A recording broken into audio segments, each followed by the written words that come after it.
Nirmala kenyam kanasun kontin barashme bajaling. Biya kamal ka nuer online TV. Kajan gwasame mi jira me jidit.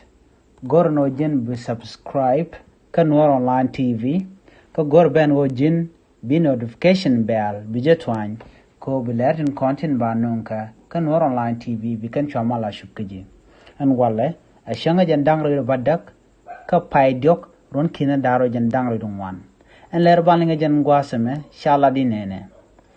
Nei ti shoko baro shimunda po wukwidian. Kandang baro shikiliu rewe ka sa Sudan bani lera me bani ja chulinga gwa. Duo badana liu ga ne baro ke je. A duo metedi rewe ka sa Sudan bani jilinga gwa. Gorna ojin bilera me bijituk shu mena tokde. Bani shu tena nono. Shirimen shalinga teinda shala di nene. Shala di no shinei dang baro shikiliu gwas mishimun dääpä shi wubidian kane tone. Mun dääpä men chatet ki shiko pinyamin gwas danan te dap titin ka shimuna mo chalo wop korean an gwas mo shumuna mo shuka shumol pin ka shukan dang baro shuka shuliu ki tel ramishro de jej. Erega mo tuokare wicha ka nak ka poeta sos kanti jen gwada danan tuokare matin. Re wich ka sa Sudan ke Eastern Equatoria State gwas mishika otet ka daftin. Ko en nak ka poeta sos kanti jen gwasa danan tet ka daf matajetin. Ka jen gwasa danan wiyen and towe jenten. Re wich ka sa Sudan ke Eastern Equatoria State. En pull and pen widian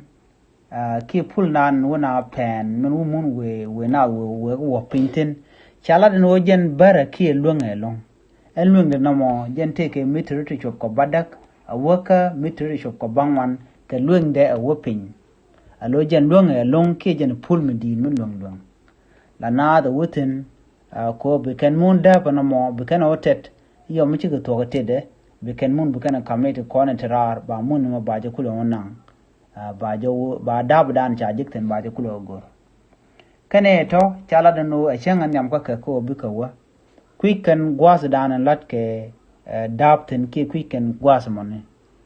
allo antama wa kwa ke chi ma ne ken ba gwas dan chire ko to tokten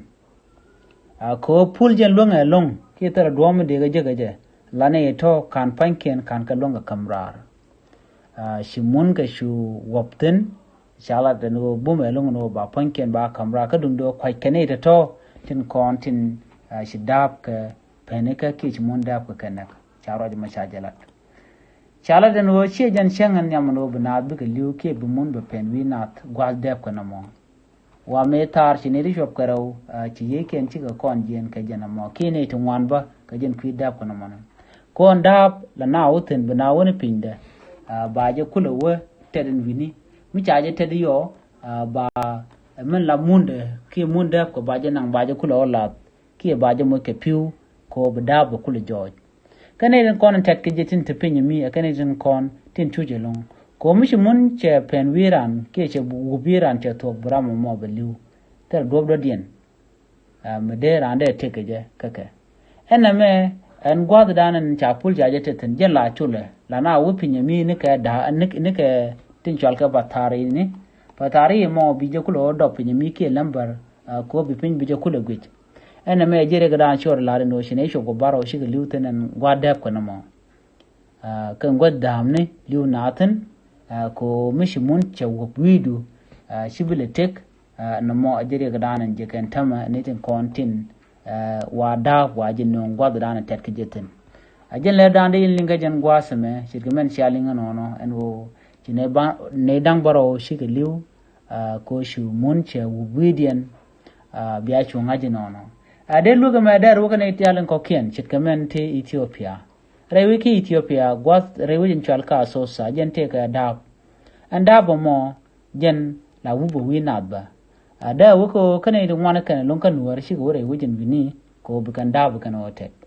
te ga ne te ga bank ne te telbang mi telbang billion gwasamo ko mishi dap te pen widu la mon dab ko mi che pen wi du charge le long ko de je kamra ko en pull down en tet ke jen te ke gong ne kana to ajakan